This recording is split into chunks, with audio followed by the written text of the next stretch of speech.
Miles Ocampo at Elijah Canlas hiwalay na.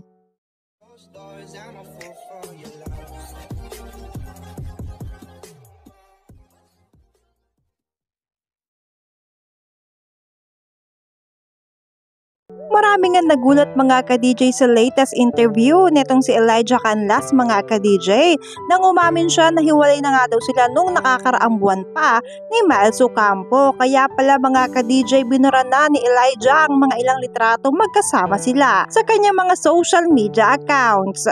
Noong una nga mga ka-DJ akala ng mga fans ni Elijah at Miles Ocampo ay nagpa-low-key lang sila. Yung pala, wala na talaga. Maski nga mga netizen mga ka-DJ ay nagulat sa balitang ito dahil ayon sa isang netizen mga ka-DJ nung in-interview dati si Elijah Canlas, sabi niya si Miles Ocampo na ang kanyang first and last.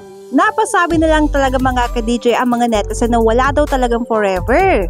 At buti pa nga daw mga ka-DJ itong si Elijah Canlas at Miles Ocampo walang keme-kemeng umamin na hiwalay na sila.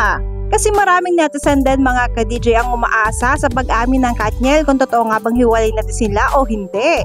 Kasi hanggang ngayon mga ka-DJ mainit pa ring diskusyon ng relasyon ng Katniel at kung si Andrea nga daw ba ang tunay na dahilan na paghihiwalay nila if ever nahiwalay na sila. At buti nga daw mga ka-DJ walang third party na involved sa relasyon nila. At sinabi din naman talaga kasi ni Elijah Canlas mga ka-DJ ang tunay na dahilan kung bakit nga ba sila naghiwalay at narito, basahin natin. We broke up a couple months ago, but I'm always gonna have to love for her.